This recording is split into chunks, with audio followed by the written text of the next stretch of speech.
কথা আমাদেরকে জানিয়ে দিয়েছেন যে আমল করার ফলে আল্লাহ তাআলা আমাদের উপরে বিপদ দূর করে দিবেন। আল্লাহ পাক রব্বুল আলামিন মুসিবত দূর করে দিবেন। আল্লাহ পাক রব্বুল আলামিন অন্তরে প্রশান্তির ব্যবস্থা করবেন, শান্তির ব্যবস্থা করবেন। এজন্য কিছু আমল করার দরকার আছে না নাই?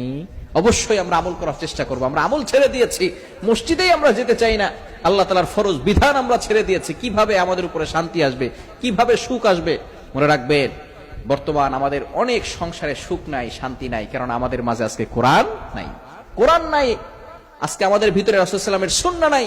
এজন্য ঘরের ভিতরে আজকে শান্তিও নাই। ঠিক কিনা বলে? ঘরের ভিতরে আজকে শান্তি নাই, আজকে অভাব অনটন লেগেই থাকে। অনেক সময় মেয়েটা অসুস্থ হয়ে যায়, ছেলেটা অসুস্থ হয়ে যায়, টাকা পয়সা এত ইনকাম করি থাকে না, টাকা পয়সা কোথায় যায়, কোনো বরকত নাই। এই সব সমস্যার সবচেয়ে মূল ভূমিকা হচ্ছে আজকে আমরা কোরআনকে ছেড়ে দিয়েছি। এজন্য আসুন রাসূল সাল্লাল্লাহু আলাইহি ওয়াসাল্লামের সুন্নাহ অনুযায়ী আমরা আমল করার চেষ্টা করি।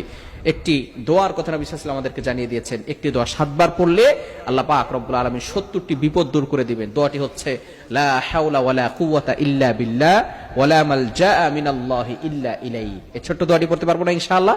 লা হাওলা ওয়ালা কুওয়াতা ইল্লা বিল্লাহ ওয়ালা মালজা মিনাল্লাহি ইল্লা ইলাইহি। এই ছোট্ট দোয়াটি যদি আপনি 7 বার পড়েন, আল্লাহ পাক রব্বুল আলামিন 70টি বিপদ দূর করে দিবেন।